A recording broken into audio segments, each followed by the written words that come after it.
Alright folks, today we got a little project here. We are going to take this 1993 24-foot camper trailer and we're going to try and move it. And there's a reason I say try, as we'll see. First of all, you got to know we are in the really dry, this is really dry, solid ground here. You know, there's no surface water left anywhere in the yard. Really nice and dry, easy to drive on. This thing sits really low, really low. Back in the 90s, they were making trailers that really hugged the concrete. And because I've got a slope coming into my driveway, well, we can see what happens when we try to back this thing up around here. We get quite the gravel collection on the back bumper. Rip the bumper apart a little bit. If you think that's bad, you should see the groove this thing left in my driveway. Yeah, that'll show you about how far it dug in. So we got a nice little rut in my driveway, but right now that's letting the water trickle down slowly. Oh, another thing that's going to make it a little bit difficult is this wheel here, because this is what happens when you tell a transport company to put it on a flatbed and they go, "Ah, it'll be good." Well, wasn't good. It did make it most of the way, the guy said, but obviously not all the way, and I did not have a spare. The spare has already been used. So we're going to take this 24-foot trailer here, and we're going to put it behind the big shed, right where that utility trailer is. We're going to set it up there so that the kids can have friends over, and they can be out of my hair. They can stay up all night doing all sorts of mischief in the trailer. So we got to get that trailer moved. The utility trailer's got to move. That's not a difficult thing. I just push that by hand. It's really light. And the other challenge of moving this thing is empty. This thing weighs, what did I find out? 2,016 kilograms. So that's well over 4,000 pounds, 4,400 pounds about. It's about 4,400 pounds. They did not spare anything when they built these things. Boy, they made them tough. They made them heavy. But what we're moving it with is my Nissan Rogue. Which, by the way, has a towing capacity of 1,102 pounds. Not even kilos. So this weighs over 4 times as much as what this is supposed to be able to move. I'm sure it'll be fine. All right, let's get a few things hooked up, and we'll see how it goes. Be back in a minute. So this just isn't going to work, because the old Nissan Rogue obviously has the shortest hitch receiver known to man, and that doesn't work. So, you know, if a guy could just like back up and hook his rig to his rig and move things around, that'd be awesome, but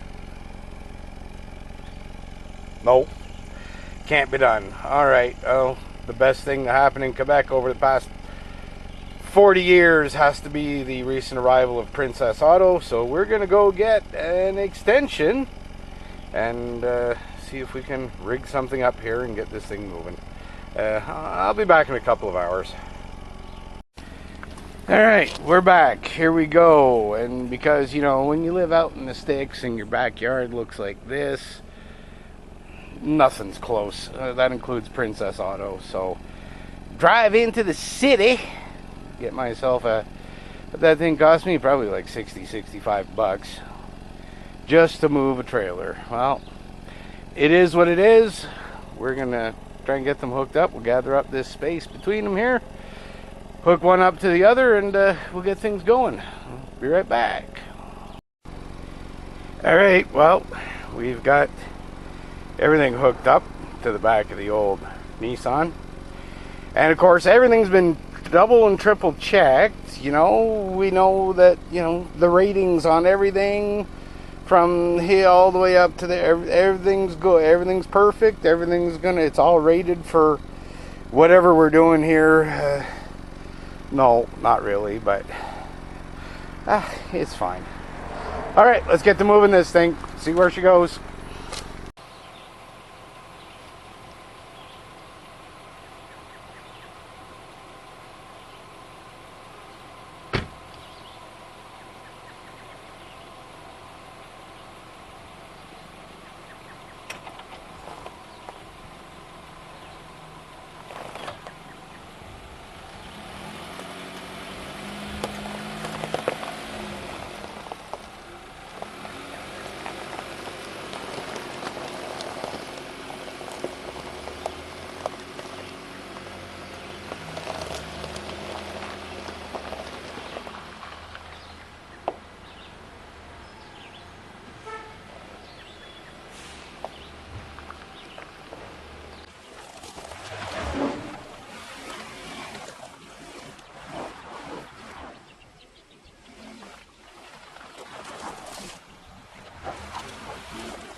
Now I'll just pick up the old tripod here and we'll go.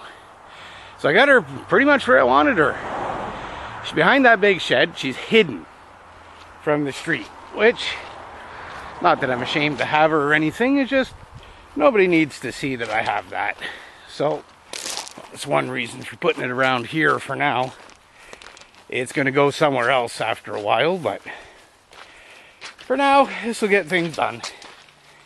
And set it up kind of sort of here, and about the right amount of space I wanted between the shed and the trailer.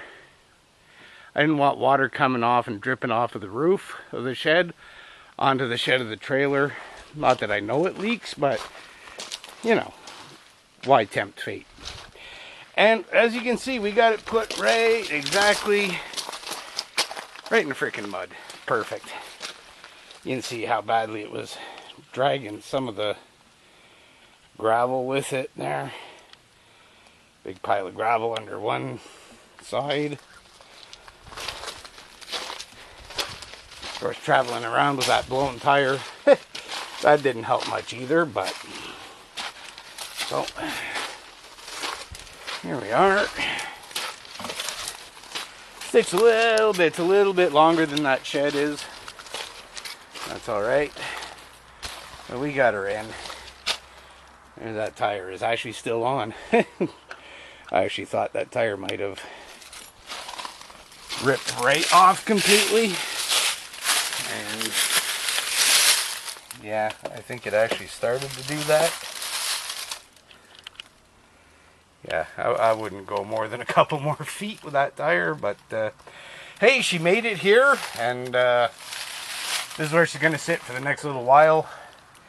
We're going to run an extension cord to it so the kids can have power.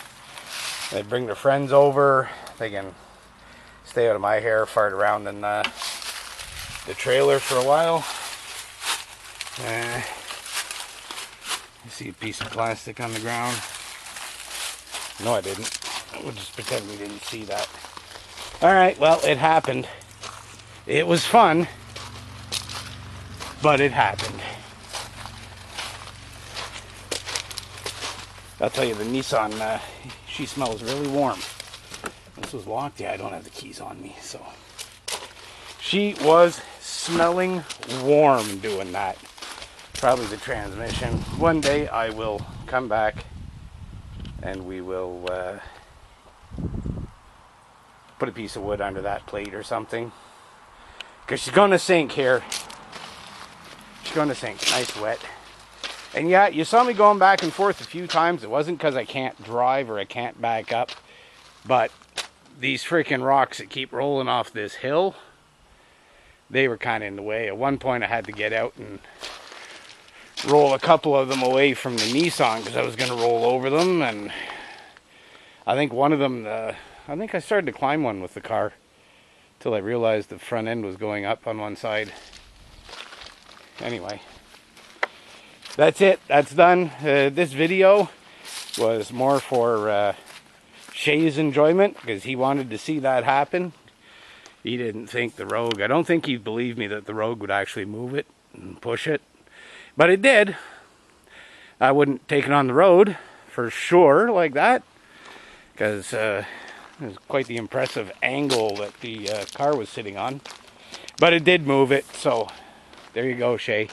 I know you're going to show this to Terry, and you guys are going to be sitting there laughing at me trying to back it up, but those rocks, I got to do something with those rocks. If anybody's around my neck of the woods has a backhoe with a thumb on it, you can help me pick up some of these rocks and put them back where they belong, that'd be much appreciated. I don't have that, and they're just a little bit too heavy to be lifting and moving by hand. So I have to wait until I get a tractor with a backhoe and a thumb on it. If it was one or two, I'd cradle chain them and just drag them with the ATV, but it's more than a couple, so yeah. That's what we'll do. We need that still. Once we get those rocks dealt with, we start looking at why this water kind of seeps here. I mean, we're the middle of June, and there's still water running down like it's thawing. While I got the camera out and we're in the neighborhood, I'll show you the irrigation ditch that the back bumper dug for me. Quite impressive. That was the back bumper coming in. Dug that hole for me. Anyway, it's here. It's where it is for now.